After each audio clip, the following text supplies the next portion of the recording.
fungua kitabu fungue usome jinsi gani unavyonifanya niugue Santa huye na Omosh Imawe shise mpaka korera baba utunga besi japoni udikishe utamu moyo wangu mikupendwa na utamu sasa ni tatizo mami basi sema nielewe Saimo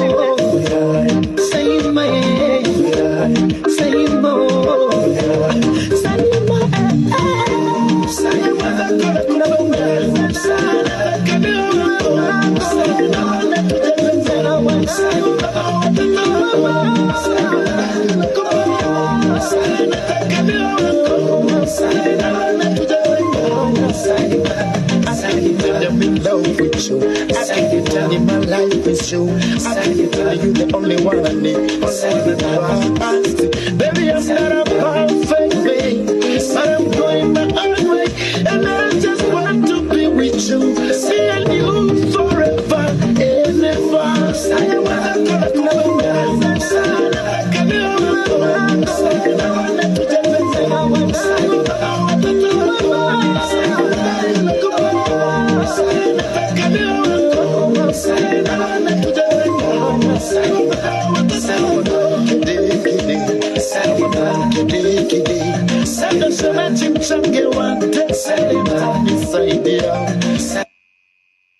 Unaona sasa hii ni internet. Magitango. Ha? Mimi unajua sipendi vitu za kubembeleza. If I have to bembeleza internet, I cannot. Either you just come on board or not. What the hell is wrong today? Ha? Ngojeni kwanza. Sasa hii ni nini?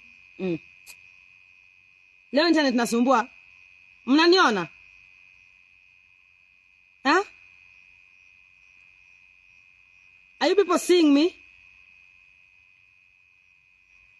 Is the internet okay now? Yo.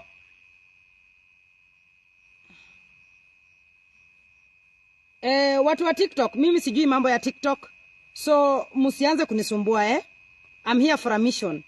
And straight to the point, I don't know whatever is happening on TikTok. I'm just here to address my fans and, just catch up with them. So, mimi mambo ya TikTok sijui, so usinivurute huko.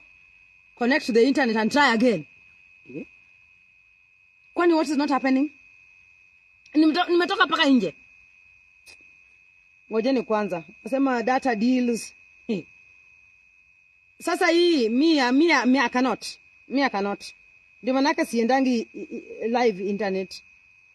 Huyo mwenye anasumbua kuomba kujoin live, unataka tufanye aje? Unataka kujoin, unataka kuja kusema nini hapa? Si utulie nani? Wewe mtu anafungua tu live yake umeshakuja unataka kujoin. Ndio mpate kwenda kunitukana huko. Nitukane kabisa. Dear customer, your data usage today. 1. Accept. Enter service pin. Hey. Your request has been received, is being processed. Give me data. Dear customer, you have insufficient airtime. I just bought airtime for 1,000 for this phone. Kwani which? Oh man. I bought airtime for the number on WhatsApp is not the number on the real timing. Now I don't have music. Anyway, let me play you my music, Because now this one. Are you guys seeing me? I'm not .com, I love this song. I do love this song. Okay, guys, I can see you are all just to update you of what I've been doing of late. And thank you very much for tuning in. Sorry, Instagram followers, this phone has no SIM card. So, it depends on the Wi-Fi. Na Wi-Fi yenyewe ni kama ifiki huku nje. Hata hapo kwa iPad tunabangaiza tu. Sasa nikijaribu kwenda live ni kama tu kuwasumbua kwa sababu ona. Wacha tu nijaribu. Ikizima ayananyi pia mzime, sawa? Let me just try going live for my fans on I'm that one celebrity who has all her fans jeered. And I know all politicians are now online. And then we have to finalize this fight because, I'm not a fighter. I'm an executor. I don't have time for fighting with people I don't even know their origin, their destination, their ambitions, their educational background. We just met here. So, sorry guys for keeping you waiting. I had to sort out my other things. I'm at home in the village. And when you can hear my voice, I've not been able to go into studio because I had to explain myself almost 1,000 times, which made me very uncomfortable. I did not understand why I have to keep on explaining myself. Well, number one, yeah, I believe all of you have moved on right now from my relationship, just like I've also moved on from it. It's not existing anymore. I want to tell you that I walked out of that relationship back in June. I will not go into details because that's not bread and butter for now. And I really do have to thank you very much, very, very much for being supportive and sympathizing with me, laughing at me, mocking me, making fun out of me. Okay, some of them, sincerely, were equally made me laugh, okay? And in life, we always have to pick up ourselves from where we are. The energy I derive in a failed relationship is I keep on learning. I learn new things. I learn new human beings' behaviors. And I'm a person who takes risks. I really did enjoy my marriage. I did. I enjoyed my wedding. I don't regret anything. Anything. I don't. By the way. And for a matter of fact, I did my wedding on my birthday. Just in case things go haywire like they have, I celebrated my birthday in a big way. And I want to thank everybody who was on board, everybody who invested emotionally, financially, because people invested in that wedding. Some invested in the relationship. But then I want to break the news to you and tell you, sorry, we have to pack our bags out of that relationship because it was not relationshiping, yeah? I'm that one person who I don't force issues. I don't force myself onto things. When it is not working for me, my dear, if it's working for you, then I don't know. But when it's not working for me, it is just not working. Reason as to why I don't stay in toxic relationship or relationship I don't understand is because my money is in my head. And the moment I allow any man mess up with my head, then he's messing up with my pocket. Unless you are a billionaire and I just have to sit at home and wait for you to bank money in my account, then I can take your bullshit.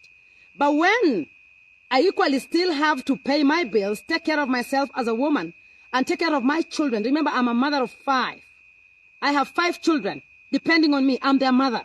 In as much as the 2 boys, we are co-parenting with the father, with the fathers. The other 3 girls are entirely mine, but the 5 children are mine. I also have a life to live, okay?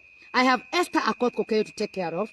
I have my family. I have my mother. I have my father who see me as their only daughter. Okay? So, I'm not apologetic on anything. I will not apologize on anything. If the relationship did not work, baby, it did not work for me. If you thought it was working, well, it worked a few days. And when the mask fell off, I could not stay there. What exactly was I staying there for? So I managed you guys.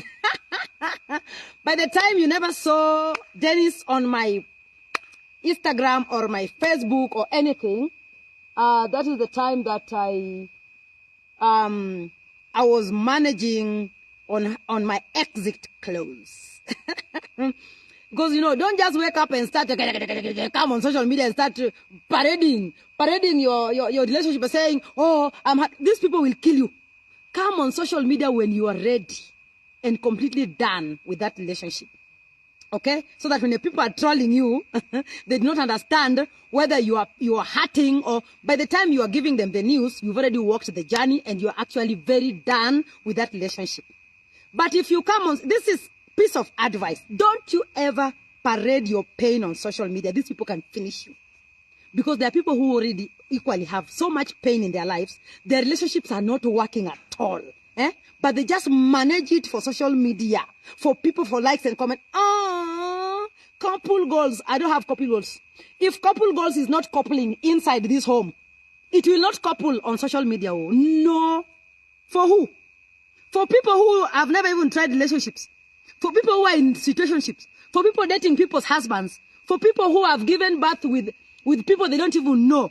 For people, you know, man, keep social media a place for entertainment, not a place to pour all your messes. So, just to let you know, thank you very much for carrying me through.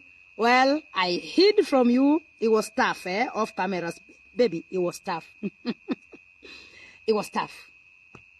And when I realized some things, I had to pull out so fast because I was like, oh. And like I told you before, when you hit 40, some of you are still young, and you would wonder how could they move on so fast. Baby, I'm taking care of my bills. I don't make decisions based on hunger, okay? I make decisions based on emotion at that particular moment, how I feel. I was in love, baby. I fell in love. And I found a perfect match. Why not walk to the aisle? If it did not work again, we walk back. Like I told you, I am not leaving the market. I am the market myself. Why would I leave my market? O tingtanalona. Kadu kota yudo ka space pong. Tunakanyagana tu hapo. So, for those who are coming up with ideas of, oh, Omosh was a Pakistanian, that is totally wrong, man. Kijana wenyewe ni Mswiss. I met him in Switzerland. He had come to Kenya, I think, 3 times back in 2019. And then again, I think 2 times in 2022, from what he told me. And then I met him back in July in Switzerland, okay? He is Swiss, born and raised in Swiss. He comes from a family of, or he comes from a dysfunctional family. The mother is a single mother of 5. And so he is the firstborn, okay? No, he's the secondborn. There's a girl. I met the mother when we went to Italy. The mother normally celebrates her graduation, her birthday in Italy. And I went there. I was introduced. The mother was so happy to see me. I talked to her in Germany. In German, I expressed myself. Okay, I talked to her auf Deutsch. Okay, ich kann ein bisschen Deutsch sprechen. And I told her I am a single mother of 5. I've had so many failed relationships. So just know that your son is going on to the next. So when I tried the relationship and it was not working, what did you want me to do? Why I'm addressing this is there are some people who are stuck on this Omosh thing, even people who are very close to me. And I want to tell you, I don't appreciate it. When I call you that you want to discuss matters business, then the first thing you start by asking me, where is Omosh? Were we dating him with you?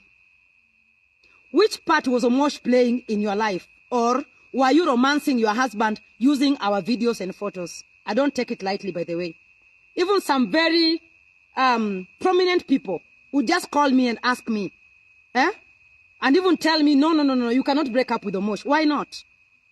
Omosh is not the first man in my life, man. He's number. If I was able to walk out of a billionaire, I was able to dump a billionaire. I was able to walk out of a marriage where I had children. Okay, the other one I did not walk out. I was kicked out. Sorry. Poleni, nimeharibu mimi sipendi kusema uongo. I was kicked out. But then with Baba Dominic, I walked out. With Baba Oyo, hiyo ilikuwa hiyo sijui kama nili walk out ama nilisukumwa nje, hiyo pia siwezi kuongelea. I don't remember. Okay? So, the truth of the matter is, for me, I don't beg for love. I will give you some of my airtime, but then when I realize unaanza kukua bullshit, I can also be a biggest bullshit you've ever seen in your life. So, from today henceforth, it is done and dusted with Omosh. Okay?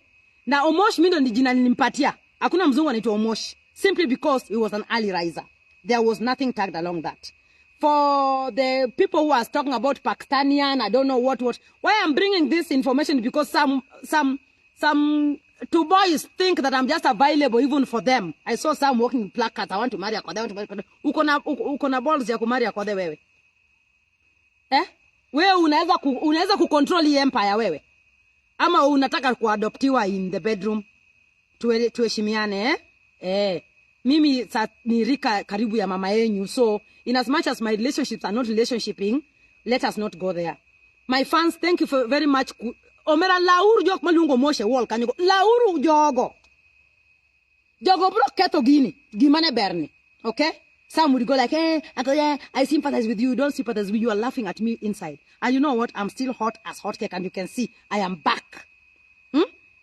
Market nilisonga tu kando kidogo. Mimi siwezi ondoka market. Ndio mtu abebe tandalo yangu.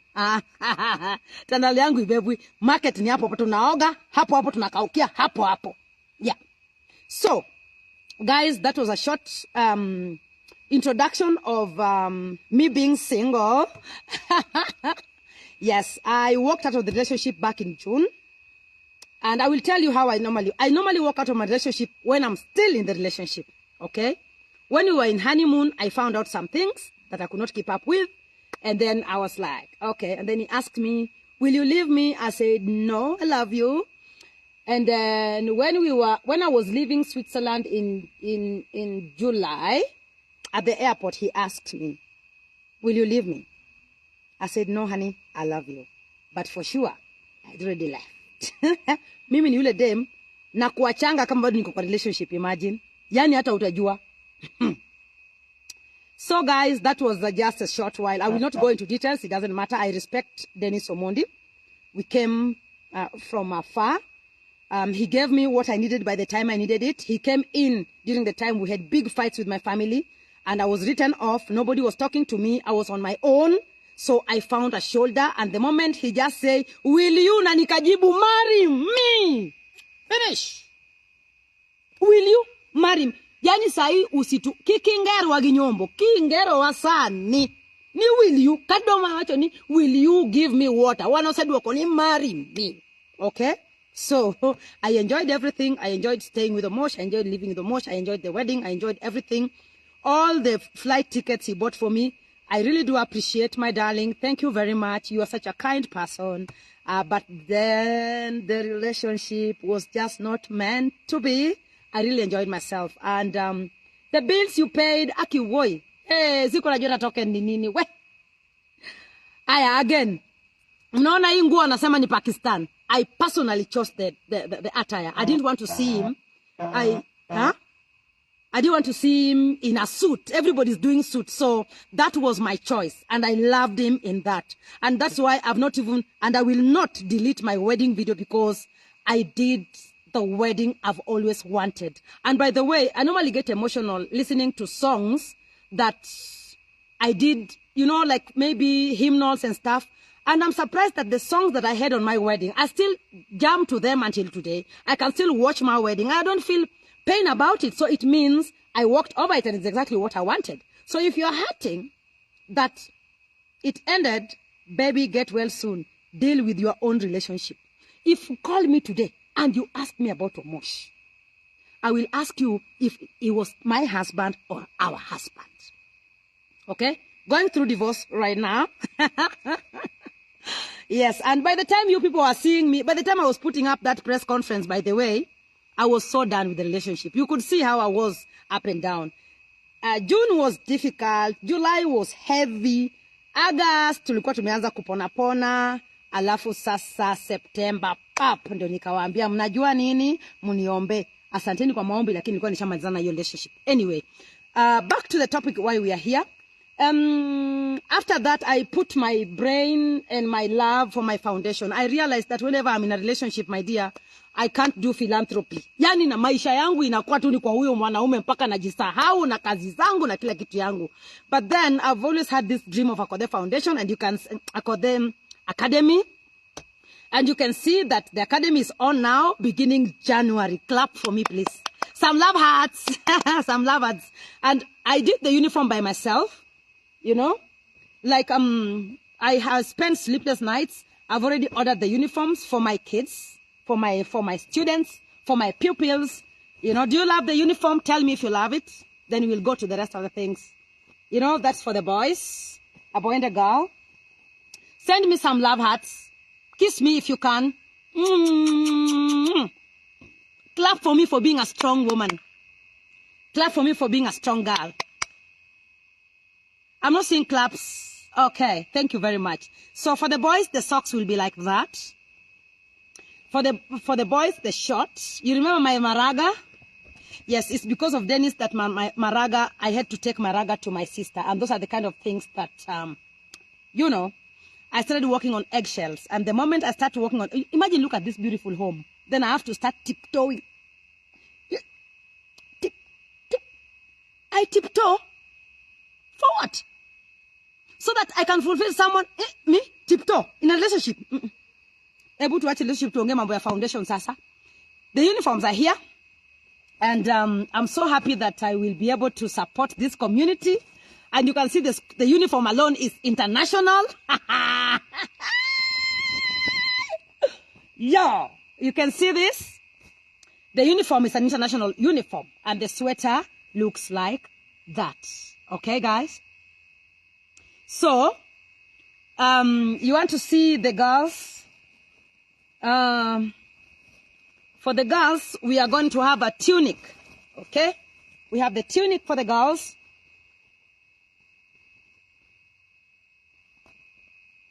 So,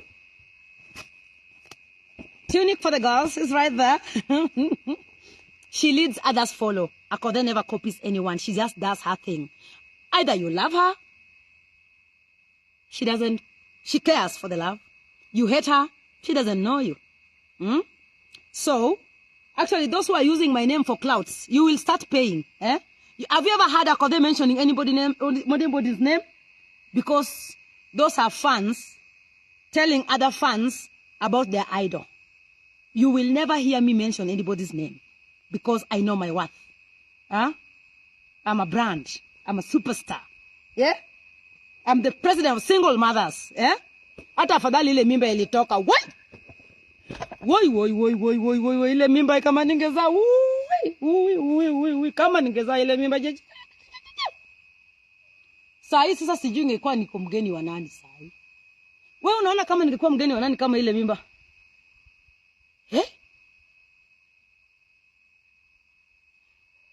Kama ningeza ile mimba.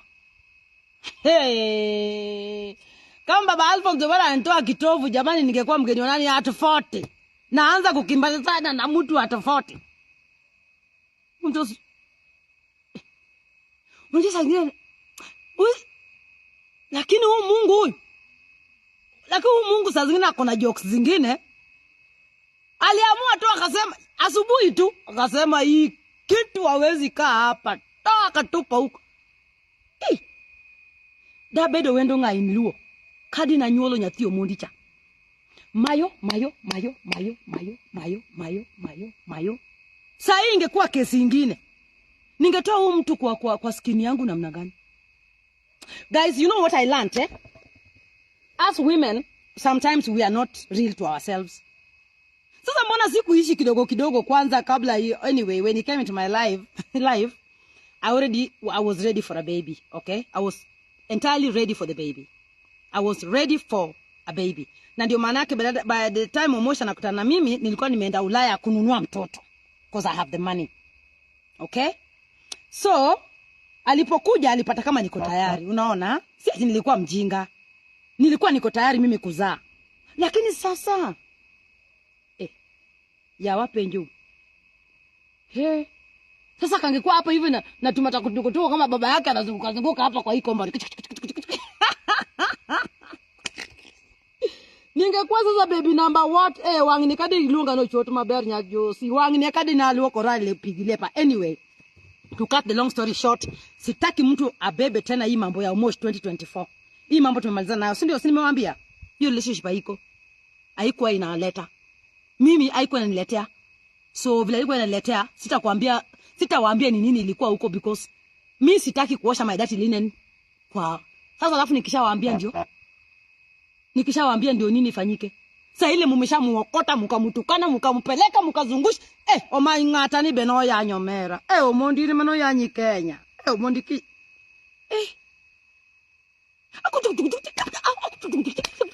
ya Pakistan japo wa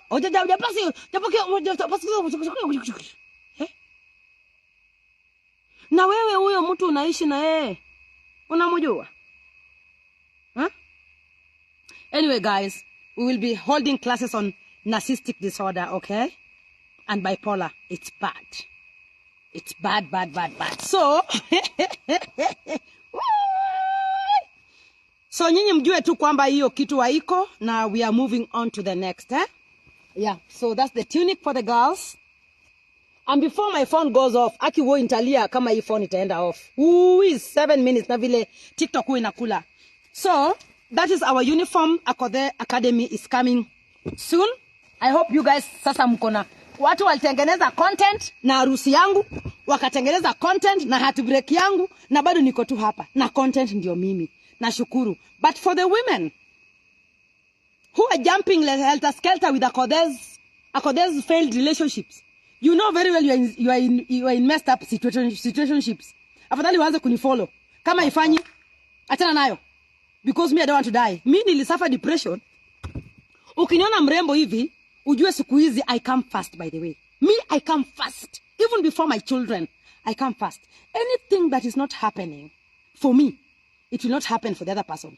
I block and delete. Hata uwe rafiki wangu wa aina gani, the moment you start gaslighting me, I block and delete. The moment you start feeling entitled about my life, I block and delete you. For the cloud chasers, I simply send you a demand letter. I will not allow you use my name for cloud chasing. Okay? Again, my TikTok families, I am a superstar. I am allowed to go on each and every platform as long as I have audience. When I come on TikTok, I am not your competition. Our content is completely different. You are a fan, stay there. Okay? You celebrate me, good. I am annoying you, unfollow. It's okay. We cannot, I'm not in your level. We can't be on the same level. We are from different environment, different background, different, we are different, completely different. But if you feel that I am your mentor, just copy and go in peace and do your thing. Stop dragging Akothee's name everywhere. Akothee this, Akothee that, Akothee stand, Akothee sit, Akothee come, Akothee go, Akothee jump, Akothee now, Guam. I will not allow you, by the way. I will not. Nikitambo sana nimbeba ile panga, because nowadays I'm a brand. Well, to the main reason as to why we came here is just to let you know that I have zero interest in politics. And I've found myself explaining myself too much to these politicians. I know I'm a threat to everyone. I don't know why. I don't know. Maybe anaga krembe catch. But I want to say it today once and for all. Respect my bread and butter. Respect myself. Respect me as I respect you. Hao wenye wanasema invite live, mimi sijui mambo ya TikTok, toka hapo sijui. Waachana kutuma hiyo invite. Sasa ni kwa invite hapo ukuje useme nini? Unasumbua screen. Respect me the way I respect you. I respect our leaders. But then some things happened a few months ago since I was appointed as the brand ambassador of Migori County. Well, I am a marketing consultant. I'm a brand strategist. So I have a proper background in marketing, and I have proof of concepts. I've marketed quite a lot of corporate companies, and I know what a brand should do, when, where, with who, and how. The fact that I'm marketing Chandaria Industries does not mean I cannot meet the owner of another paper manufacturing company. The only thing I can't do is I cannot touch another paper company. Okay? I'm the brand ambassador for Skyward right now. Let me just teach you a bit of branding. I'm the brand ambassador for Skyward right now. I cannot touch another airline. Okay? It's called conflict of interest. And that one can make you lose your contract. But it does not mean that I cannot say hi to the CEO of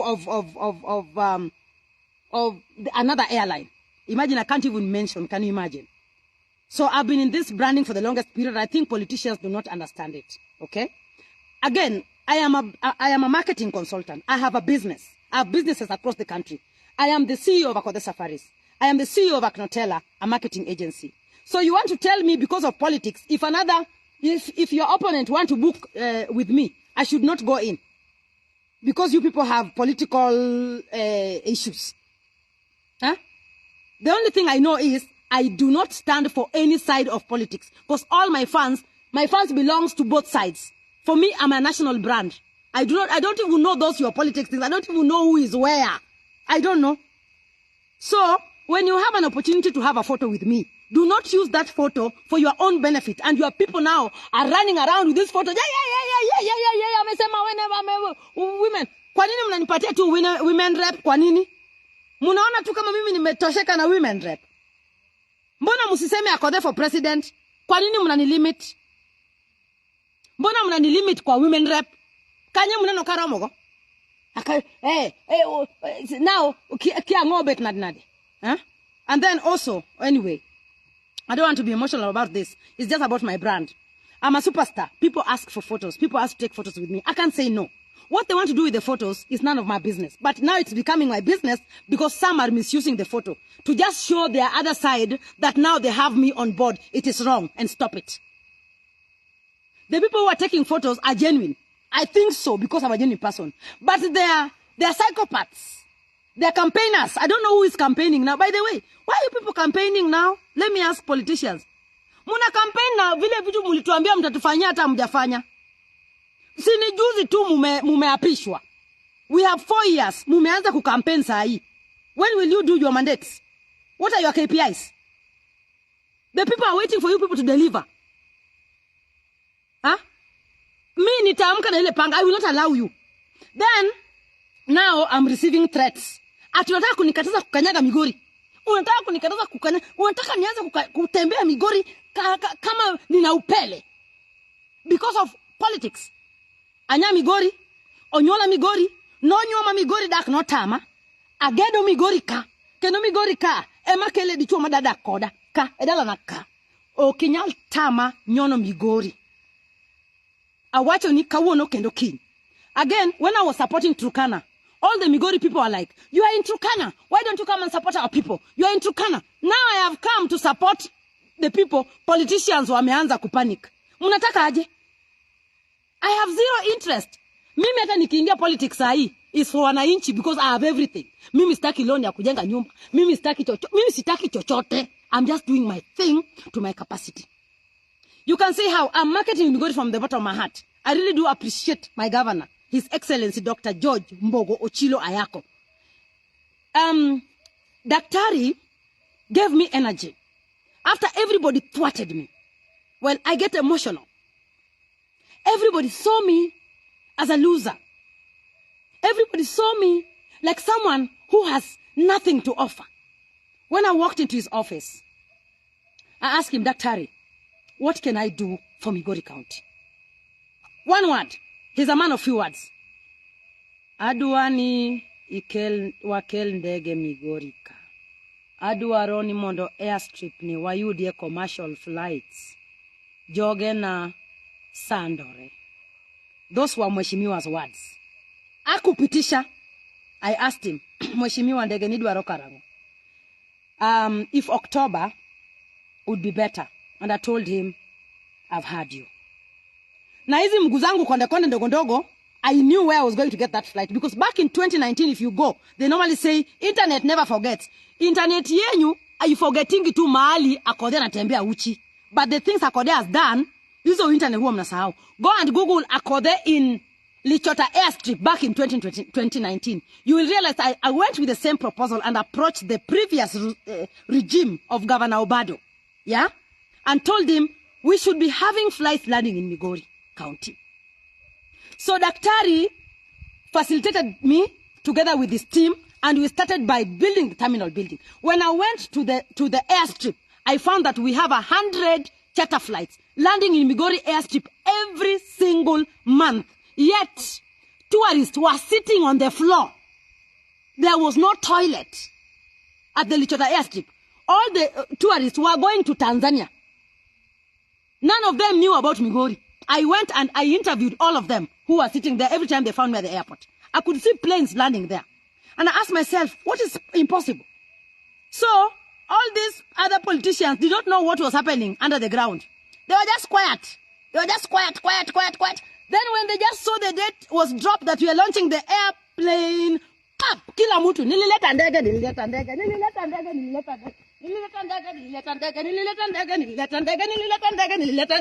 So, It's like hii ndege tu ndio kazi wamefanya for the past 1 year. I'm talking from all honesty. His Excellency Daktari mwenyewe hata he is not even taking credit with it, which is okay. I understood it is politics, but give credit where it is due. Huh? Kwani nyinyi mnataka tu kutumia wananchi na mambo ya politics na hakuna kenye mnafanya? Haya. Watu wa women rep wananitumia threats. Mimi hamwezi kunikataza kusimama kama nataka kusimama. I don't need any ticket. Kusimama mimi ndio tikiti. Ni vile tu sitaki. I don't want politics. I don't know politics. So don't push me. Musinisukume. Naongea na supporters wa women rep. The current women rep. Kama mko na projects. My only concern, I called Her Excellency. Yeye pia anaitwa Excellency, si ndio? Unata sijui hata nini. Airaki hata mimi sijui. I wanted her to tell me the projects she has for the women so I can support her. She didn't pick up my calls. She did not. I texted her. She did not. I only heard from her people that I'm threatening her. I'm like, me, I'm the president of single mothers. How can I descend to start fighting for a seat of a women rep?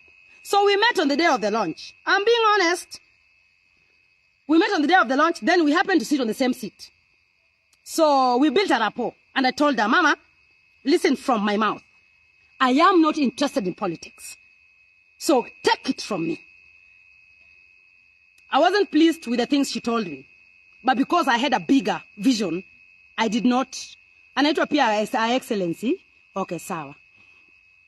I didn't take it to heart. She told me clearly that some MCAs called her and told her that Her Excellency, First Lady, is grooming me to take her seat. Do I look like someone that can be groomed? Huh? Do I look like someone that can be groomed for politics? We simply went there to support women. And I was wondering why she was not there. It was something to do with FGM. That is her county. She's the women rep, not me. She should have been there to support the women. So then she tells me that, you know, there's an MCA who called me and told me that we cannot give a prostitute votes. Sisi tuko na wewe. Nikauliza, wamesema kwani tulikuwa tuna campaign. Huyo amesema waweze kupatia prostitute votes. Tunapanga line na yeye Koinange. Tumewahi kutana na yeye kwa bar mahali wanawake wanajiuza. How does she know I'm a prostitute if you are not prostituting with her? Eh? So I'm like, then I ask her, and you? Any woman who has a man in her bed, so you are prostituting that guy. So I was like, anyway, if this is what politics is, we leave it. Then mambo ni kama hayo. The bottom line is, I don't like sideshows. Okay? And you will not use this opportunity to intimidate me. I received a call of threats coming from wherever the place, okay?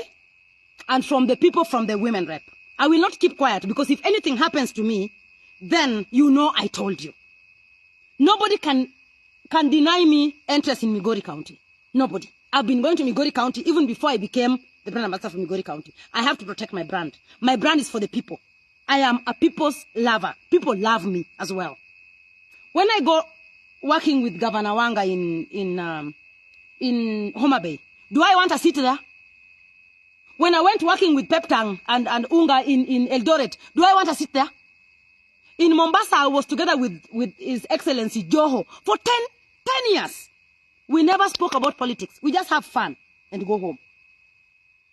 Governor Kingi is my friend.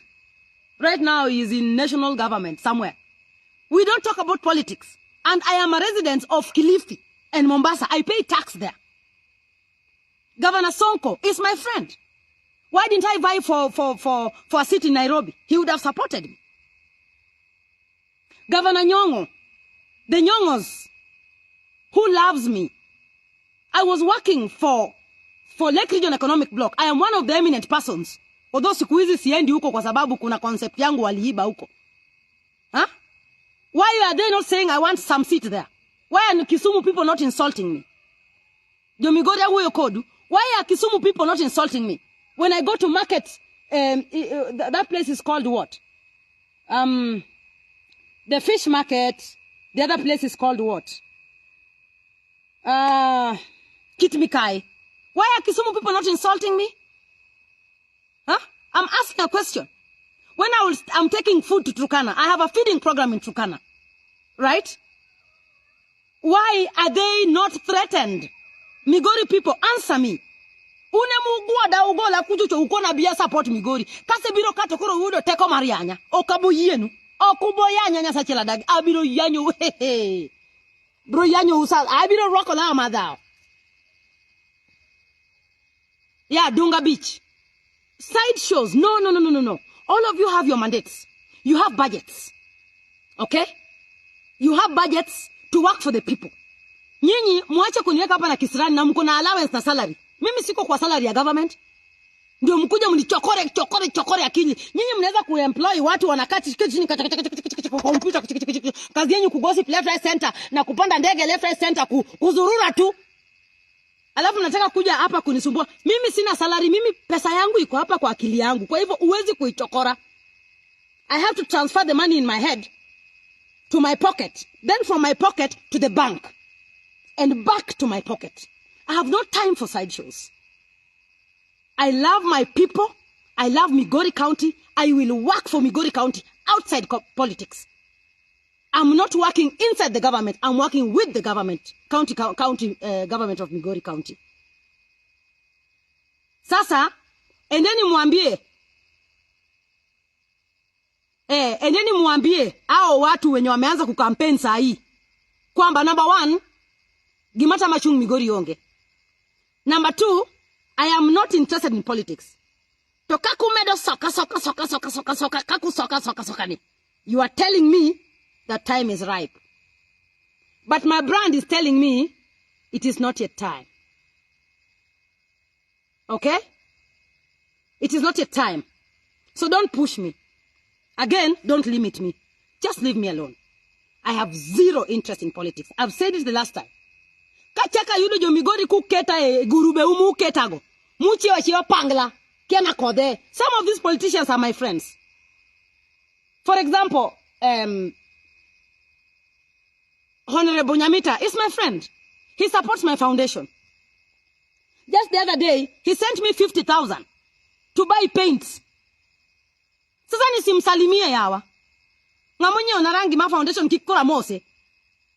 Then now the pictures we took. Hey, his people.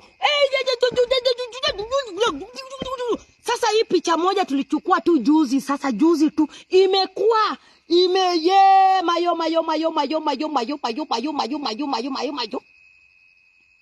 And my governor has not told me not to say hi to anyone. By the way, I came to love Daktari. He is a diplomat. He has never told me not to say hi to anyone. He knows I don't do anything with politics. He understands what brand is. Sasa wale psychopaths. Sasa hata mtoto ataungua kwa nyuka. Kisa sababu Akothee amepiga picha moja tu. Siku moja tumekutana. But we talk. Honorable Nyamita comes to my functions. Hata sasa amesema atanipatia ng'ombe ya kuchinja kwa graduation yangu. Mnataka kuninyima ng'ombe.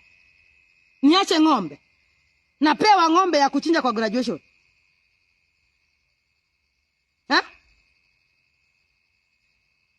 Hapana. Migori adagi. Nitajisimamia. Adagi nyasachiel. Okabu yenu. Okubotama nyono Migori. Abiro degeton. Chungbe okubotama. Sama wiye abiro goyo nadwa chung. Taburo chung. Topoka watu. Wifa ango gitira matino. Angi kama chungo. In king ya neno kanyalo chung ka wacho nuango. Huh? Do I look like I can be elected? Makana dak botamani. Huh? Ati we can't elect. And she will have to tell me the MCA who said that. Eh? She will have to tell me through thick and thin. She will have to tell me the MC or MCA or something there. Ati we can't elect a prostitute. Eh? Huh? Okay. Well, I'm waiting to see. Gima kikitim? Kikiyanya. Ana kia nyirok. Atiko gilweta. So guys. Nishawambia ya kwamba tuweke politics kando, tufanyie wananchi kazi. Wawere urugiweche mang'eny mag dondruok. Kama mmekataa kusalimiana saa hii na tuko na 4 years, mtafanya kazi namna gani? Huh? Leave me alone. Allow me execute my mandates. I have deliverables. I have my KPIs, my key performing indicators. One of them is not campaigning. I'm here to market Migori County. And to package Migori County so that investors can come back. Uba kite mu togi kumokoma investors nuriembo mobe. Kigugul Migori. Kiani nya tomorrow wog ni Kenya jakadala. Kigugul Migori, the unborn baby. Kigugul Migori, Kiani they have found it. Kiajok modere. Yani Migori is just known of bad things. Then now when we are just now trying to then mumeanza tena na politics zenyu za ujinga hapa. Koro udwa keto nyithiji sani chako beto regi bete kai. Udwa keto nyithiji sani dwa chako beto regi bete ka, causing an enmity for nothing. I think Migori people should be taught on what politics is all about. Dakugo urukura kokuche. Inge manangama igochone. Utomae ukecho chamo ka politics rumo kuweni jomudhi keto we kodhi konyo. Kato geno ku semiyo gi komno, geno gi chak gi manyo kom mama. Pogitio kana gi chak manyo kom ma 2027. Unataka upatiwe 2027, 2023 ushamalizana nayo wewe. Huh? Wewe unataka kiti 2027, ushamalizana na 2023, 2024, 2025, 2026. Ushafika 2027, ushaanza kuona vile wewe, so hata pesa yenye mko suppose kufanyia na wananchi kazi, mumeanza kuficha ya campaign. Eh? Hii pesa yote yao ma politicians wanaficha, mnataka kufanyia nini? Pesa mang'eny muchokogi udwa timo pesa ginade jowadu. Sanduku ni ile kaburi ni ile tents ni zile si mujitole tu msaidie watoto wa watu, hata wengine hawana hata school fee.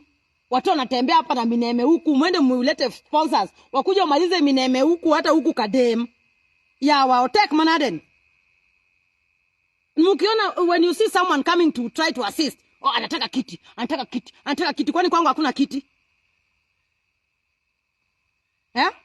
I need you to know I have 3 places that naweza kusimama comfortably. It doesn't have to. Wewe wacha kupiga kelele kwa compound yangu. Ni walisha alafu munipigie kelele. Salome.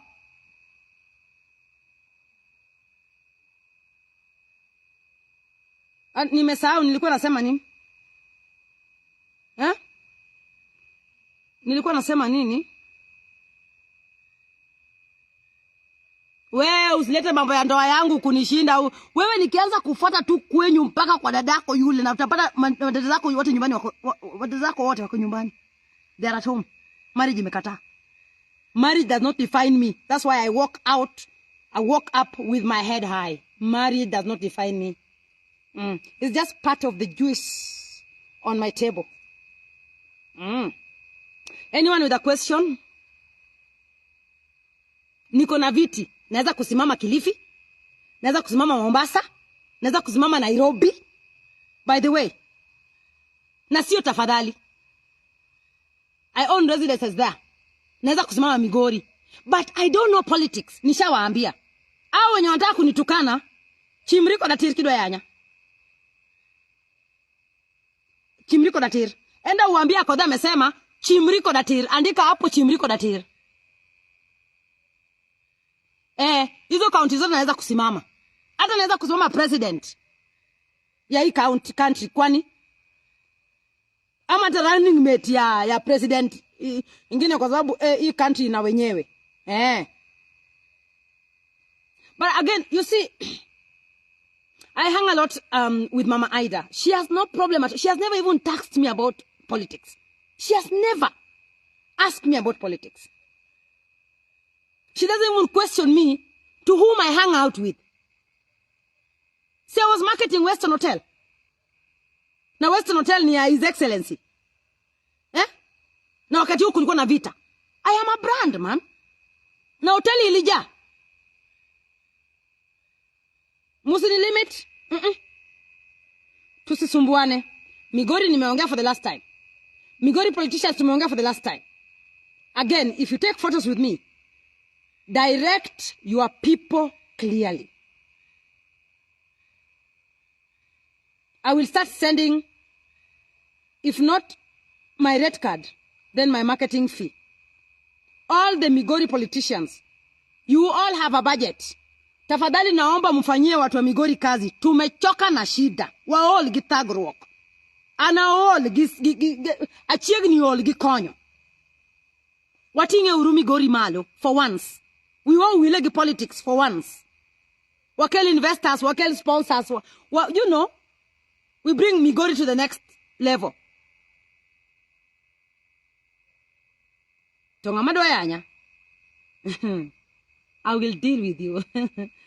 Send those threats. Tutakutana tu. Hakuna shida. Yeah. So, kwa hayo machache, someone has a question?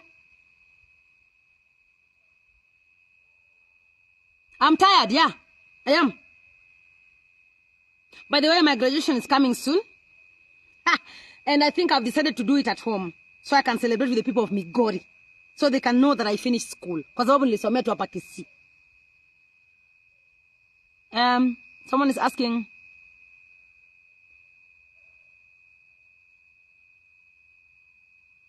Rubbish. Miriam omera nyalo yanyi bwana. Mr. Popcorn tonga. Unakatalia kitu yenye haiko. You don't have a life? Allah, excuse me.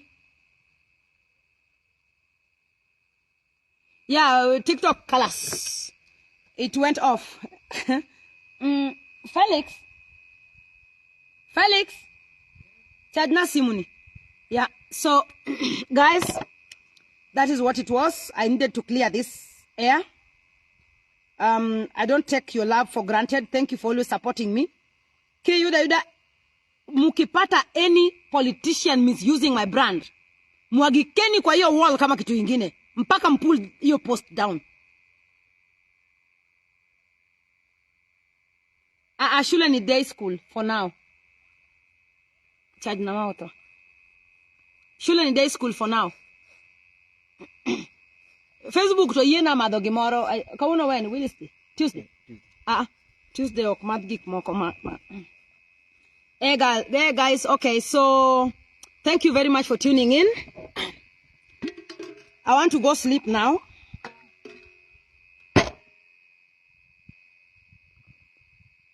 I love you too.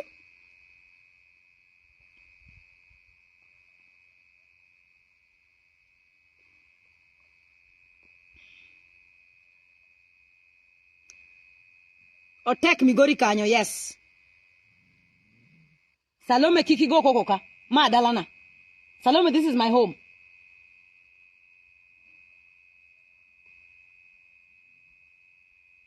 Have you applied for the jobs? I'm so happy that now I have a new title. Director Akothee Academy. You see, me in a relationship, Aki, guy. I don't know what I can tell you, but that thing is just not thinking. Aki, sikudanganyi. It's just not thinking for me because I think I'm too focused, man. I think I'm just, I don't know. I don't know.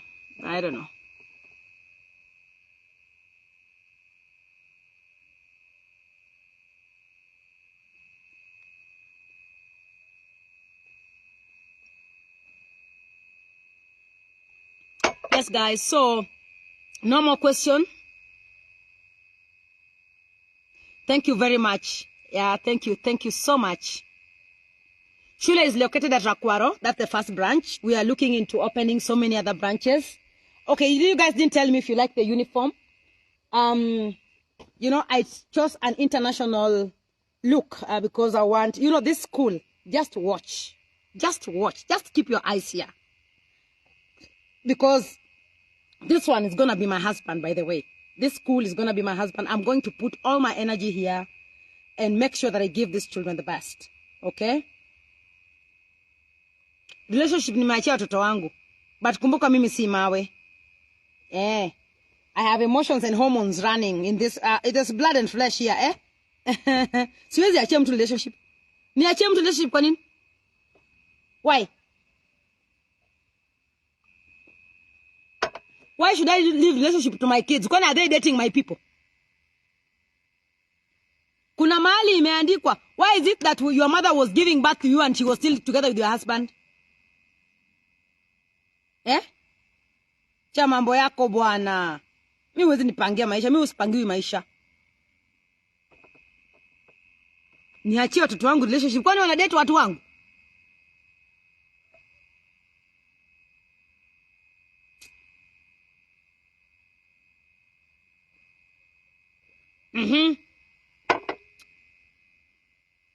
Yeah. I'll continue doing what I'm best in doing. Nobody can stop me. Nobody can intimidate me. I don't fear death, by the way. I only fear it's the nature of the death. But I don't care.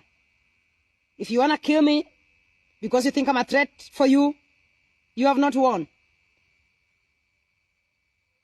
You've not won. Threatening me?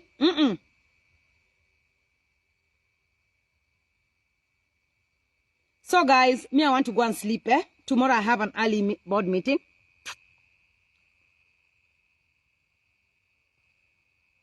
Yeah.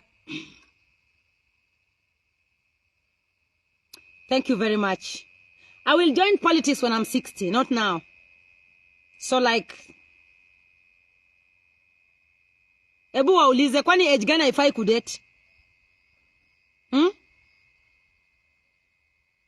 And by the way, mukiona tu mtu anapost mambo ya Omosh kwa hiyo page, report. We have to move forward right now.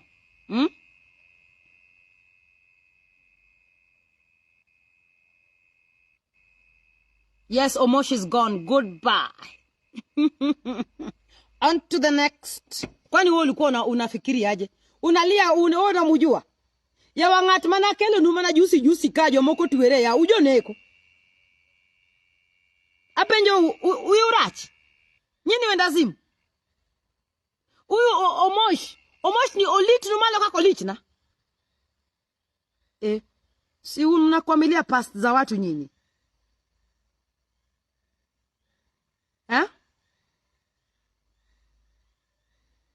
Ngoja nauliza. Mwache kujifanya bwana. We kama ulikuwa na date ndani ya relationship yangu nimeshakwambia nishatoka huko. Mimi siko huko. So you have videos and photos. Continue romancing yourself with them. Me, I left that thing lot. I'm going on to the next. Yawa we uraj. We move on swiftly. And at 40, we do not suffer heart attacks. Heartbreaks. Heartbreaks to my child were 20, 30. Apo 35. Na koni niwe dir butaka. Igir Canada.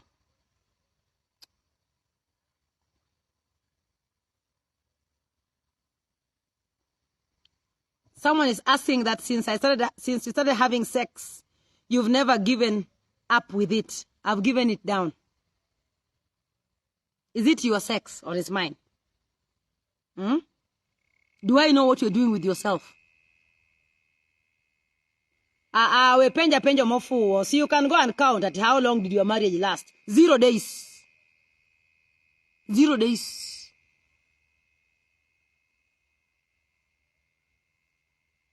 Mbona unauliza maswali za clinic?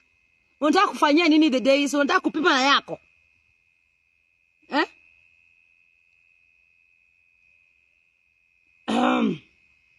Okay guys, I need to go sleep.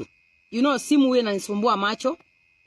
And hii makucha, okay, siku hizi nasumbuka sana na makucha. Mali natengeza makucha yangu Nairobi, huwa najaribu kuambia. By the way, wacha tuwaambie story. Ngoja nione tuko na nini ngapi. Aya.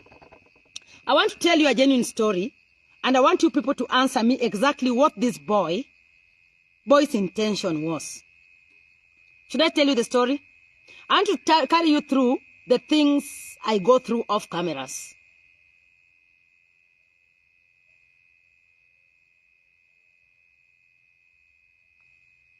Ati? Naulizaje?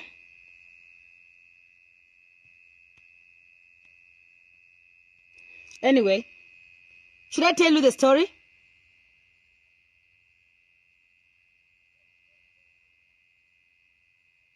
Okay. So, I have one of my producers who is a very good producer and a very good songwriter. Okay? I'm so disappointed. I will tell you for free. I treat him very well. I always treat people very well, but I've also seen quite a lot on the streets. So, now since we launched the flight, I said, I don't want my producer to arrive tired. So, normally he takes the bus to Rongo to record me, my dad. You know, it's easier for me here because I'm quite busy. And when he did a song, I promised him that when I will be opening the academy, he will be the music teacher for extracurricular. It's called extracurriculum or something like that, yeah? To train the children songs, because my academy is academy for talent search as well. And I promised him, like maybe 3 years ago. So for me, I had the vision with me. Then he lost his computer. I don't know. That's what he told me. That he lost his computer and therefore he wasn't able to mix my songs at the time I wanted them. He had to go to other studios. And I didn't feel comfortable with my songs being mixed in other studios where I didn't record. So I've always had an iMac. Felix.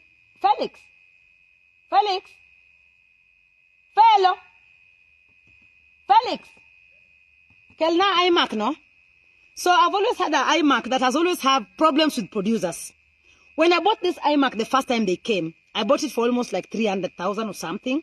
The first times, that is back in 2014. Then I gave it to one producer who used to produce my songs with all my studio equipments. I think I spent almost like 2 million on studio equipments. When I wanted to take back my studio equipments, my friend, we went there with police. I wasn't as big that time, so I could do all shakara. So, I'm telling you this story so that you can understand how men view women. The biggest problem was that this producer that refused with my Kelna iMac, computer mane producer dota amorecha. One day the producer took photos with me and then he said, wacha nikushike hivi, ndio I trend. I was like, excuse me? So, I hesitated in taking the photo. I'm like, can we just maintain respect? Before I know it, he sent the photos to the bloggers to show that we are dating. And that time, we were dating Neliox chini ya maji, kwa mtandao alikuwa manager. Najua lazima manage vitu, So, I wasn't comfortable because normally I don't want to make my man uncomfortable. When I'm dating a man, I don't flirt around. I don't cheat in my relationship. I don't sleep around. I am one man at a time. I don't even give men other chances to joke around with me. Because we are joking heading to what? Where? this guy is busy giving me happiness. So why am I looking for happiness somewhere else? Why do you want to disturb my head, yet I have a man that I've chosen to be with? Excuse me? What do you want to offer me that is not offering me? Hello? So, okay, to cut the long story short, I don't know if this Omosh thing going viral made these boys think that I'm available or something. Now, you see this?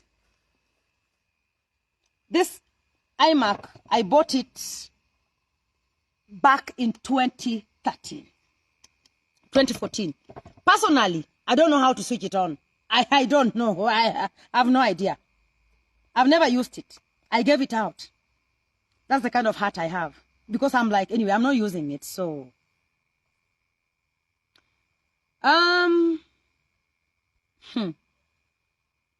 So while going to Mombasa, he told me, this new producer, not the other one for 20, he told me that he lost his computer. Then he sent me a quotation that he has, I don't know, 22,000, and he wants me to add him some more money. And I'm like, I didn't lose your computer, so why should I buy you a new computer? It's your business, not mine. The money I'm paying you for the songs, you should buy your own computer. Then I remembered, in my studio in Mombasa, I have all the equipment that I'm not using now. So I told him he can go to Mombasa and collect the things in my studio and support his studio. When I will be ready, then I will need them. Okay? So he went to Mombasa immediately without contacting me, and he called me in Mombasa. I was away, and nobody could open the door for him. So I had to alert my employees to open the door for him and explain to them that he's coming to pick up 1, 2, 3 in the studio. And then, you know, he can now get himself the computer. Tell me, who on earth will ever give you such a thing without writing anywhere if they don't have a good heart? Okay? So he asked for a laptop, just a normal laptop. I lent him this. I didn't give him. Why should I give him? I helped him with this to continue mixing songs and doing businesses so that he can bring it back to me. I'm expressing to you my disappointment and what these people normally do to me off cameras. Then they will be the first people to run and to Edgar Obare, to blogs and say, oh, I did this, I got it. Now today, I'm also telling you how much employees frustrate me off social media, off cameras. Then I was like, okay, we go to Mombasa, I want to record my dad. Then he was like, okay, would be happy to do that. I booked his flight. He was flying for the first time in his life. He's a good guy, according to the period we've worked together with him. So I wanted him to have that experience. We sat together with him. And then we arrived in Migori. I had a whole busy day. He saw how busy I was. So we came home. I've released most of my employees to go for leave because my children are coming in December and I wanted them to have energy when you're coming. So I didn't have anybody to cook. I have to cook for myself. And so I'm alone, by the way. I'm alone in this house because Nelly's in Nairobi. And then I remembered immediately, oh, it's getting late. Now, this guy, something just told me, I'm all by myself here. This is a man. I can't share with him the same house. We are just the two of us. Okay? So I opted to go, for him to go and join my people down there. I have a guest room down there. I have a guest quarter down there where my photographers normally sleep. Well, I cannot clean it for them. The employees clean it. And that's where my driver sleeps. And that's where my security sleep, my police sleep there. So it should be a clean place. When my manager went to tell him that he cannot sleep here, the guy changed. He adamantly refused to leave the house. Remember, we're just the two of him, with the two of us. In this house, as a woman, will you sleep? Where utalala? Mimi personally, with things going on. So I started thinking, Huyu jamaa anaweza kuamka akasema, "Oh, Akothee did this to me." Saa ile mashitani zake zimeamka. Okay, I just became, nowadays I'm just suspicious. I don't know, I'm just suspicious. I thought, huyu jamaa zikimpanda usiku nimpate upstairs. Alafu nikatae kufungua mlango, aanze tu kupiga nduru, Akothee wanted to rape me. Mtanisikia kweli? Si mtasema, Akothee want to rape a small girl, a small boy. So in my thoughts, I was just like, you're not going to sleep here. Again, nobody allocated him the room. He just went and chose one of the rooms. I'd taken all the beddings to the laundry. Because I'm cleaning the rooms, disinfecting the rooms for my children. It's a special time for them. So I don't want anybody in my children's rooms. I don't have a guest house here. These are my children's rooms. I normally am very, yani niko tu, mimi tu ni selfish tu kwa brooms za watoto wangu. Kuna tu venye, naonanga tu ni kama, it's my children's bedroom. Jamaa amekataa ku check out. So my manager told me, he has refused. Yeah? He has refused. So you want to sleep here? We locked the door. Tufunge mlango. Mimi na yeye tufunge mlango ndani ya yeye. Not me. So I told my manager to check him out. So he said he cannot go and sleep in the servants' quarter. He has class. Okay. So he said that they should have told him early in advance so that he can organize himself. Kumbuka jamaa amepanda ndege sasa class. Manager, the COO is my brother. Hey. Unasema manager yupi?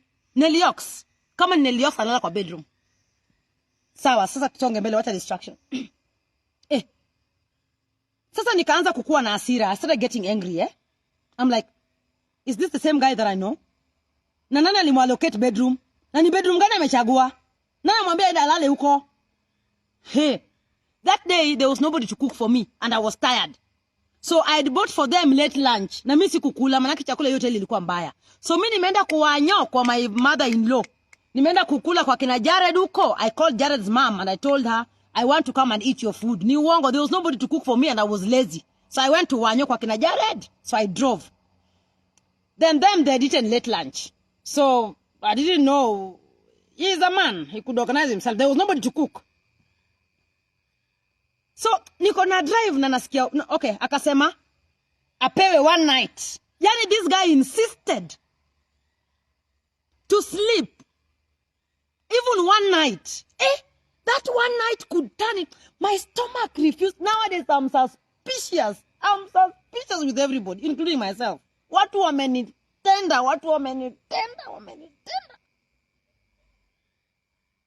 So I told my manager to go and book him a hotel. The only hotel we have here that everybody sleeps. Alivurutwa kama paka kupelekwa kwa hiyo hoteli. Alipofika huko, kesho yake, mimi nimeenda kanisani. Nikamtumia message. Nikamwambia, hatuna mfanyikazi.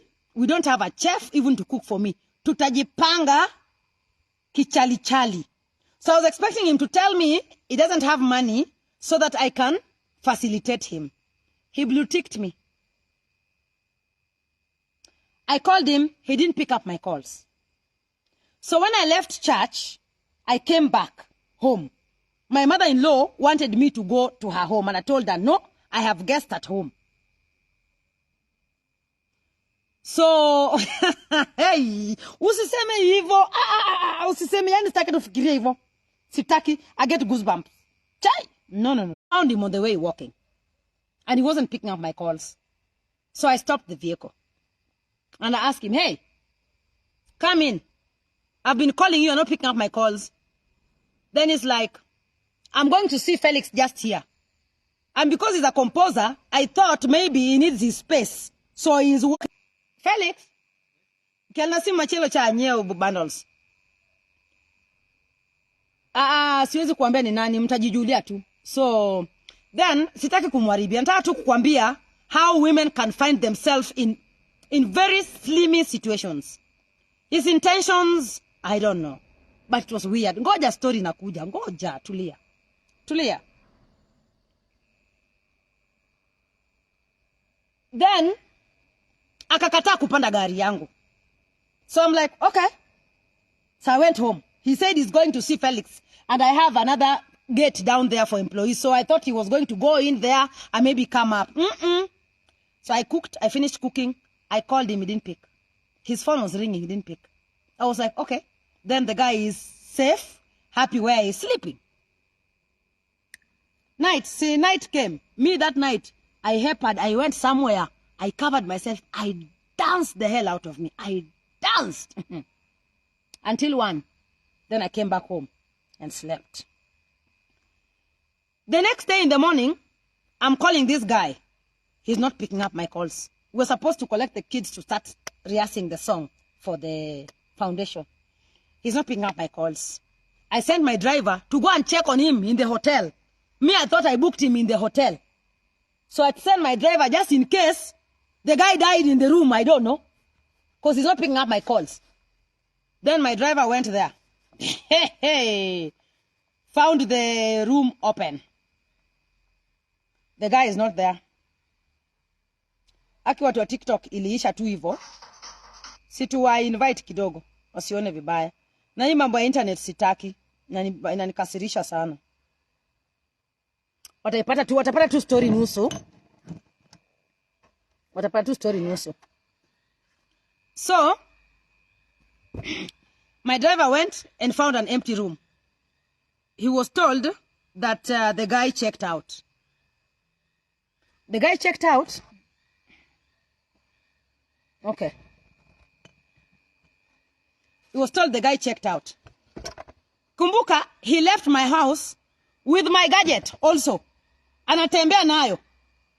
So when my manager asked him why he's not leaving this behind, he said nothing is being left behind. Anabeba kila kitu. Not a problem. See, he's my producer. Sawa. So when I had it checked out, I panicked.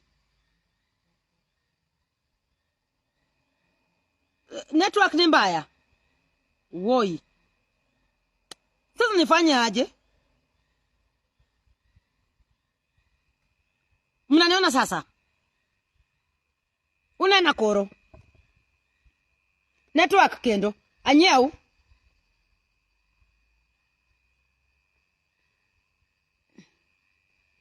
Wait. Ninaweza kubadilisha screen ya TikTok aje?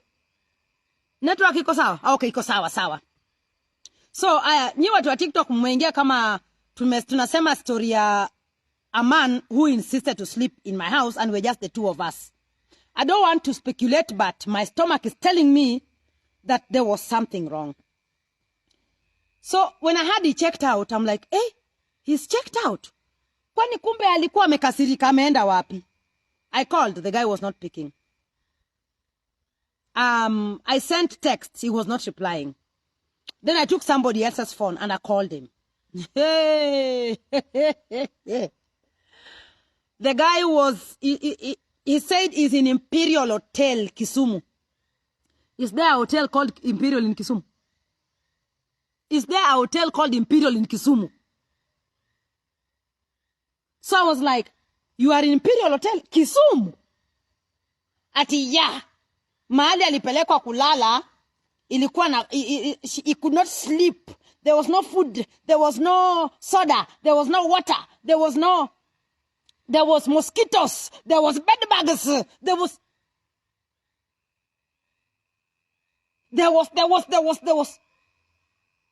It was not comfortable. It was not his class.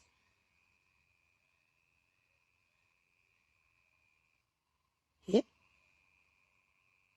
Ninunue data tena. Aya. Ninunue data. Hii ingine imekulwa. Imperial Hotel Kisumu iligeuzwa ikakuwa Sarova Woodlands Imperial. Hakuna Imperial Hotel Kisumu. Wewe pia unatoka wapi? Ngoja kwanza. Wacha ninunue airtime kwa hii simu nyingine. Sijui ni personal. Imperial Hotel ilibadilishwa kitambo sana. Nyinyi naye ndio mwingine. Don't just open your mouth, my friend. Kuna ni Sarova. Hata najua iko wapi. Unajua Sarova ni pesa ngapi? Huh? Buy airtime. Other phones. Enter phone number. Haya. Kojeni kidogo. Enter amount. 1,000. Enter M-Pesa pin 19. Okay. Haya. Ndio hiyo. So, sorry guys, I was buying airtime for the other phone. So he went to hakuna kitu kama Imperial in Kisumu. Imperial was changed to Sarova Woodlands Imperial. Nikamuuliza, umefika Imperial? Ati hiyo ndio klasi yake.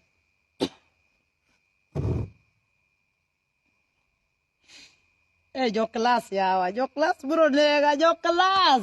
Jo class. Nikamuuliza umefikaje Imperial kutoka Rakwaro? Yani iko mbili.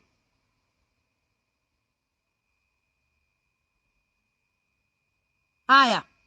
Kuna Imperial ingine Kisumu? Okay, but I don't know. But me, all I know is the Woodlands. Okay. Ni sawa. Kama kuna Imperial, basi ni sawa. Aya. Nikamuuliza umefikaje Imperial Kisumu? Akasema, I took a taxi. Taxi. You know, I am surprised because I know the person I'm talking to.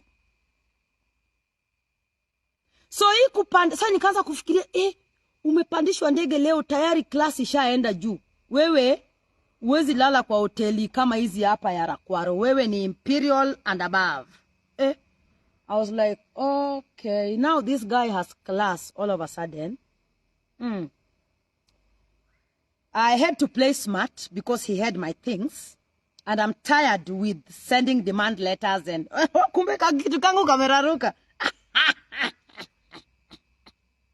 Ngoje Salome kigir kai wibro mi homa. Okay. So I panicked because that one showed me who he is, right? Then I was like, okay, now he's in Kisumu, he's in Imperial Kisumu. So he boarded. So that's why I asked him how he got to Kisumu. Is because Nini amefanya thing. Oh, thank you for the flowers, my darling. Thank you. The love. Thank you. So my worry was this, and that's why I booked him a flight to safeguard this. Okay. So we had to trick him.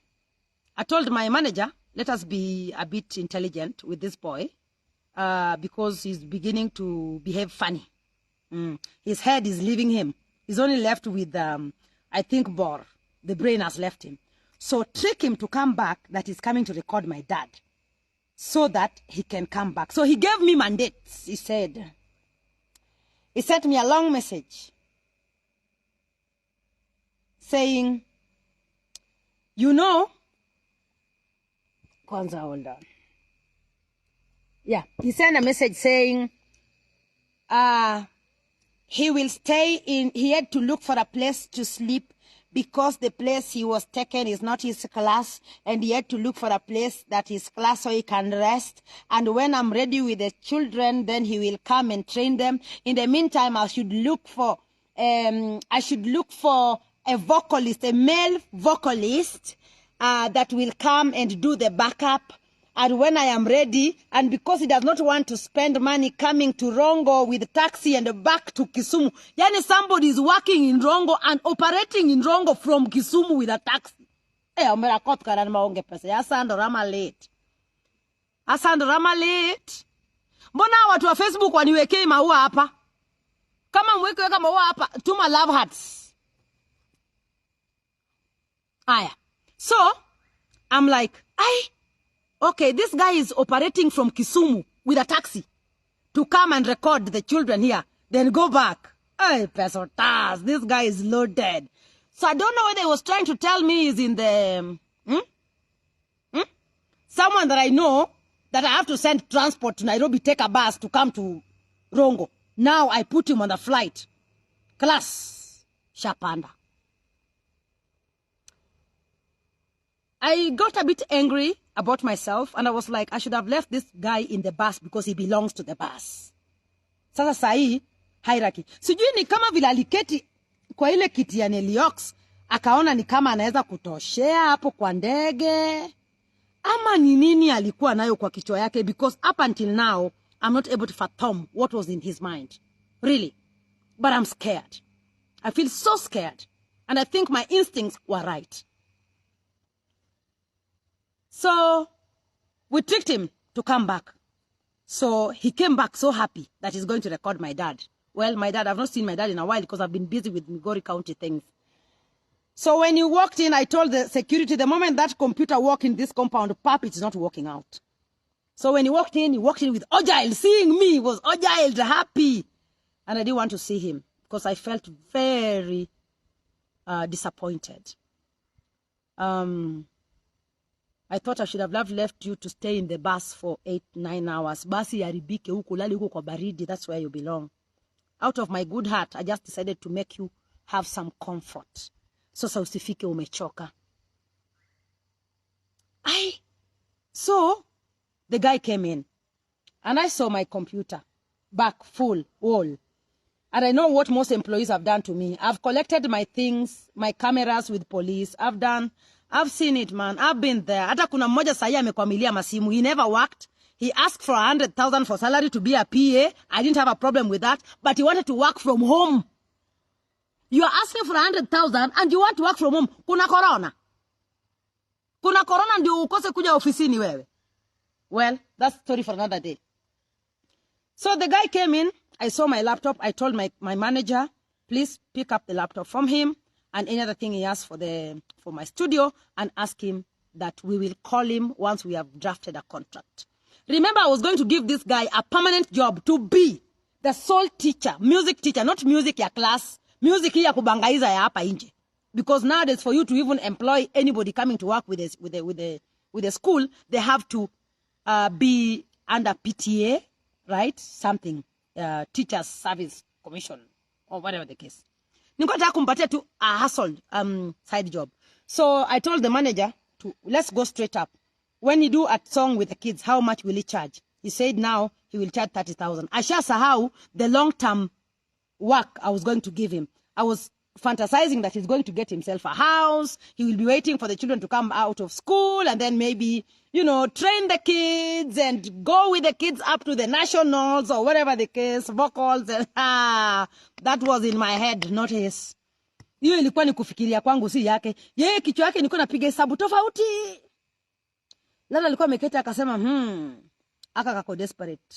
Labda nikifinya button moja tu nishakuwa Mr. According to how he behaved, that is what I thought. And I was so disgusted, really. Very. Because I don't know why I deserve this. Okay. So, ikafika sasa mahali pa vita sasa. Alipoambiwa tu, aache kompyuta. Akaruka. Akasema hii kompyuta si yangu. That is not yours. Yours is bigger. And I left it in Nairobi.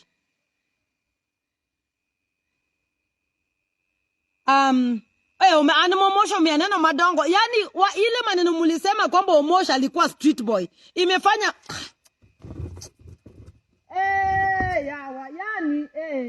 Ginorachana yani ginorachana sana. Yani nasikia tu vibaya. Sana. Omosh nyako omboto nema nani onyalo kuna chikore gik moewe omboto. So alipoambiwa waache kompyuta akasema hii kompyuta si yangu. Yangu aliniambia it is dead and it is not working, ameiacha Nairobi. Sasa aende na hii anaenda kutuma yangu. Akothee ni nani? Kamwambia you never told me that my computer is faulty. You harassed me about the password to open the computer. And again, actually during that time, we were not really in talking situation with Neliox. Unajua mimi huwa nikosana na mtu, huwa nafanya kublock kabisa kwa sababu sitaki nikilewa ama nikiwa na emotions zangu zingine ndianze kupiga simu. Mimi nafanyanga kublock na kudelete namba kabisa. So I remembered, he's the one who has the password. By the way, Nelios has all the passwords of my everything. He has all the passwords. So I had to look for his number from my daughter, called him and asked him to open the computer for us because imefunguliwa na jina yake. So that's how tight we are with Neliok, so you know. Aya. So this guy got the password na hata akanitumia message kwamba ameshapata password na amesha mix ngoma ya Mama Aida, mix. He told me I have the proof. Sasa leo ananiambia ati kompyuta yangu imeharibika, ati US ananiexplainia. Na mimi najua hii kompyuta yangu hata naijua lia na hapa mahali ilipasuliwa na yule nini producer wa kwanza hapa. Unajua ukiangalia kitu yako na tu hii ni kitu yangu. This my I know it. Your thing inasikisa tu kwa tumbo. Haya. Nikaambia my manager, hiyo ni kompyuta yangu. Peleka upstairs. Ndugu yangu naye ni nani? Akabeba. So nikamwambia wewe fanya hivi, wewe rudi Nairobi. Enda chukua hiyo kompyuta ambayo ni yangu. Nelson atakujia. Neliox ataikujia. Alafu hii tutatuma na ndege kesho. Jamaa akasema haya sawa. Akachukua keyboard. Naitwa keyboard ile ya kuweka hapa ya kufanya hivi. Na mouse yangu akabeba akaenda nayo. Akasema hizi pia si yangu. Sawa tu, we acha hizo kompyuta hapa we enda. Alafu ukirudi ukishapea Neliox hiyo ingine, then tutakupatia hii yako. The guy arrived in Nairobi, si ndio? I called Neliox. Babe, huyu jamaa ni hivi na hivi. Enda chukua vitu. Okay, sawa. Aya, manager akampigia, we, vipi? Kompyuta ya mama iko wapi? Ati iko kwa studio. Okay, sawa. Uko wapi wewe? Niko kwa studio. Tutumie location. Kachukua 10 minutes akatuma location. What's the name of the studio? Ati the studio doesn't have a name. Studio haina jina. Sasa ukitumia location bila jina, tutapata studio aje? Aya. Neliox is on his way. How do we get the studio? Before we know it, jamaa anatuma vitu zangu, anatuma message ati tukamwambia atume picha ya hiyo kompyuta yenye anasema, alisema mine is bigger na ilikuwa imekufa hata ifunguki. Na hii alikuwa anatumia. So tukamwambia okay, uko kwa studio, wewe piga picha hiyo iMac yenye iko hapo ututumie. Alipopiga picha akatuma. Hiyo picha ilikuwa tu ni hii yenye alikuwa nayo mahali. So because Nelson, when we bought this one, Neliox is the one who configured it. So details zake ndo ziko hapa hata ya hii comp. Sasa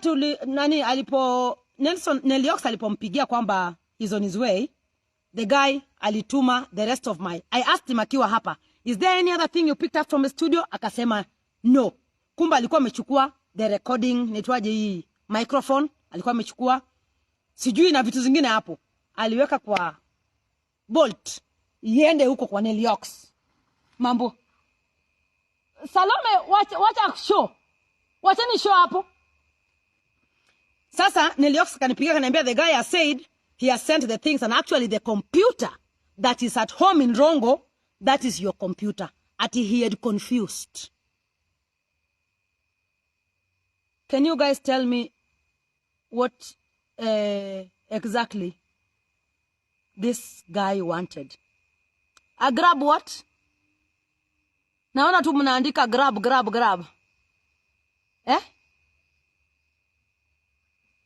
Ni tap screen. Ni tap screen. TikTok inakuanga too demanding. Nifanya aje?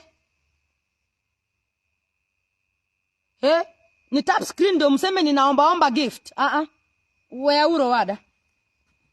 Niko tu sawa. Haya. So muniambie. Sasa ile nifanya all these efforts tukamwambia sasa tupati computer. Anakuja kusema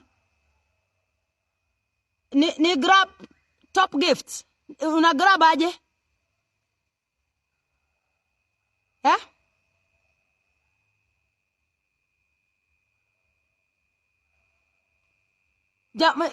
Akimi mnasema aje? Oh, I ignore. Okay, sawa. Sijui naona unaandika grab, Google. Appreciate gifters. Gifters, thank you. Wame gift nini? Hiyo gift iko wapi? Oh, Winnie ametuma flower, mwingine ametuma music. Thank you. Mwingine ametuma ignore 13 imeandikwa hapo. Pia niseme thank you. Okay, thank you fans for tuning in. Huyu mtu alikuwa amekuja kufanya nini hapa kwangu? Hebu mniambie. Oh, mtu amevalisha mimi. Hiyo kofia. Imeenda wapi kofia yangu? Nyinyi unajua watu wa Facebook pia wako on. So, can you guys tell me what ako kofia kalikuwa karembo? Mniweke kofia tena. Lakini msiweke whiskers. Ama nitoaje ingine. Yeah. So you guys what exactly do you think this guy wanted from me? Thank you.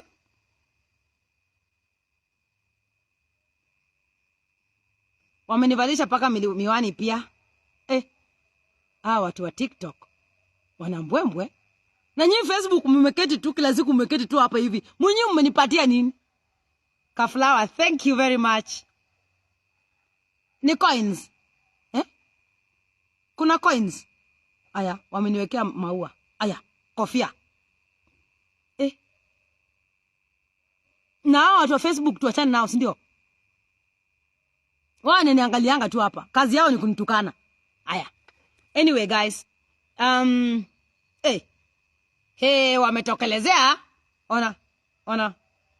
Wamenivalishia music. Yeah, I'm an artist. He wanted you. He wanted me. Guy.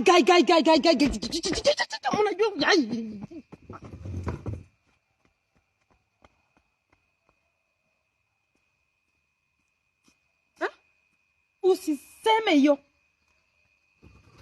I can kill myself. No, that one. No.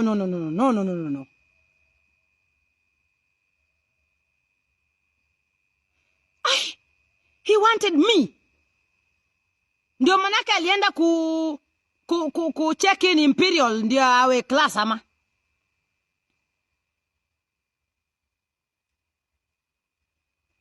Yeah, someone is that boy had been paid to bring scandal. Aki msisema mambo ya he wanted me. Nasikia vibaya. Umeshaona chali mwenye you don't even imagine you can even think about that line. Hey.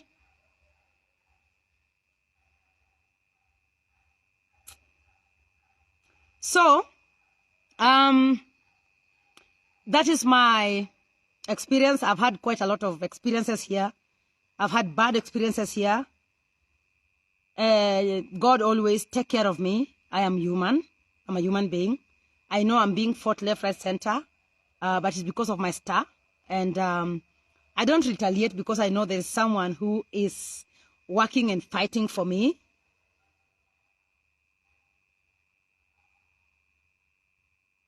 Okay. Sawa.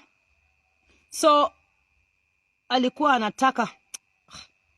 Is he still working? No. So, I asked him exactly, why did you allocate yourself a room in my house? Why did you refuse to get out of my house? And why did you leave with my computer?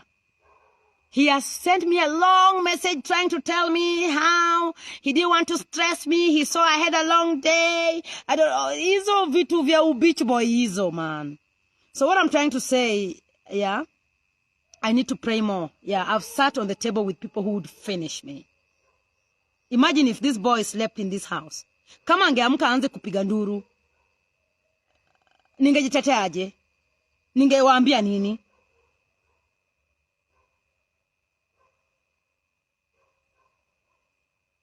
I'm too sharp, man. I'm too intelligent. So saa zingine mkiona watu wakikimbia kwa bloggers kusema amenifanya hivi, sometimes give some celebrities audience, man. Sasa amekuja kubega na sema you will like to help me, I like to support you, if you need me. If I need him, I'll never need him. When people show you who they are the first time, believe them. There is nothing new he's gonna show me. Everything that I didn't know about him, he already showed me. So ni nini nangoja? Is there any other thing I'm waiting for if not my death? When it says that he didn't have any malice.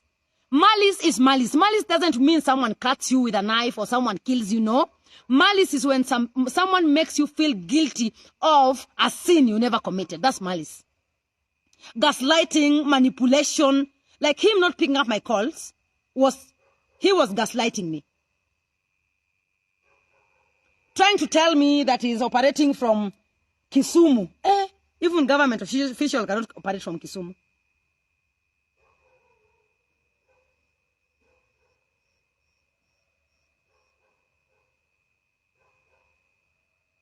Yeah.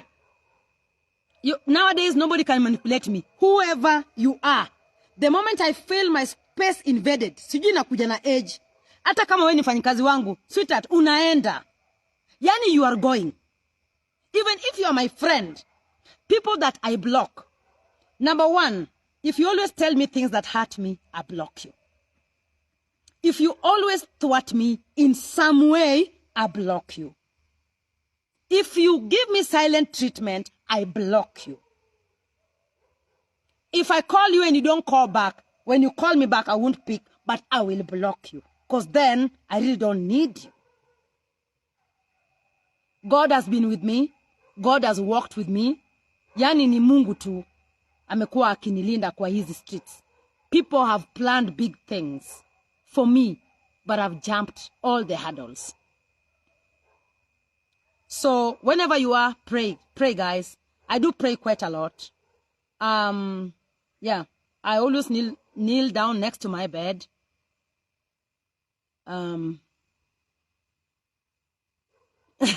Someone is writing, who wants a Ben 10 with no class? A Ben 10 should go package yourself kwanza. Sasa we mwenye una hata eni unakuja tu. Aki Omosh.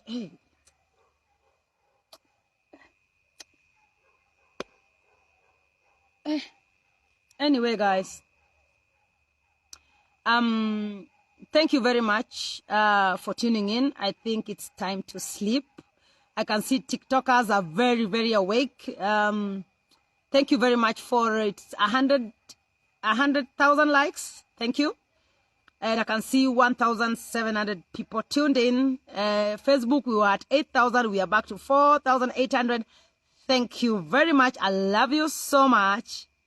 Nimeona ABNB amenitumia maua. Thank you very much. I appreciate your commitments. And so, guys, I hope you enjoyed my live today. And moving forward, we will be talking about other beautiful, important things on this live so that we can all grow. I told you, when you leave this live, go and Google who a narcissist is. When you will be able to understand who a narcissist is, you will find yourself in a better place. You can have a narcissistic person in your family. It can be yourself. It can be your mother. It can be your father.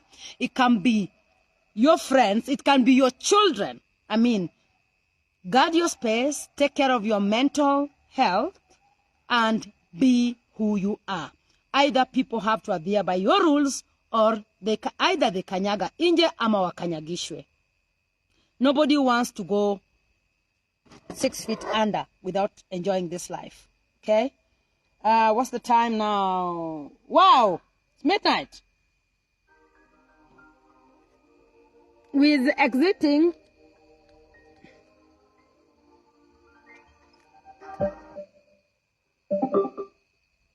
Oh, to the top.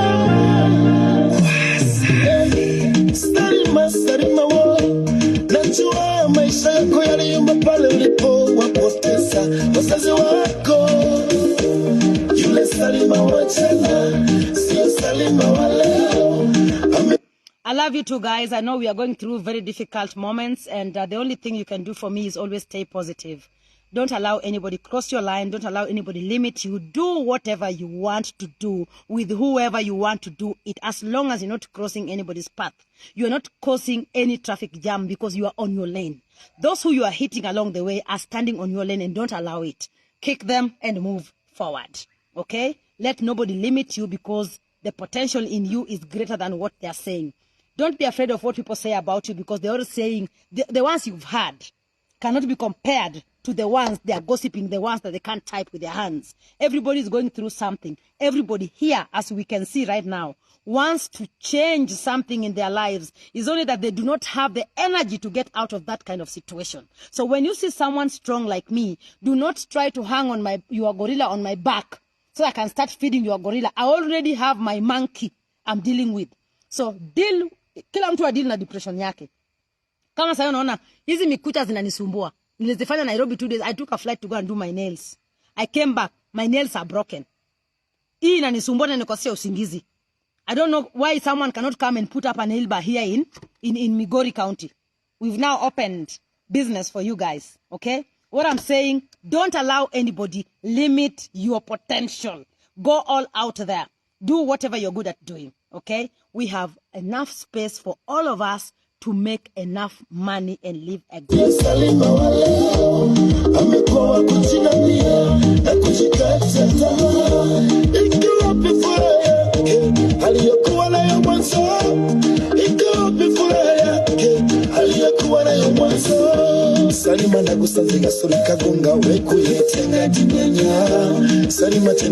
Oh, nilisahau kuambia how we ended up with the producer. Mwenye alienda kulala Kempinski. Oh, alienda kulala Imperial na alitumia taxi 6,000 kwenda Kisumu. Na akatumia tena taxi 6,000 kurudi hapa. Alipoambiwa aondoke, akasema hana transport. I asked my manager, mtu analala Imperial anaweza kukosa transport. Imperial is nothing less than, it's not 20,000 or 20 or 18 or whatever the case. So he cannot ask for transport. Me, I paid for him flight to come here, do my work, which he failed to do. Why should I pay for his transport back? Na mtu mwenye anaweza kuchukua taxi, si achukue taxi ingine aende Nairobi. So my manager was like, oh, just release him, you know, then I sent him money. You know, this guy left with a pikipiki. When I was leaving the home, alikuwa amesimama hapo, by the way I felt like I could puke, Alikuwa amesimama hapo kwa gate. Anangoja pikipiki. Mtu mwenye klasi yake ilikuwa ishapanda taxi.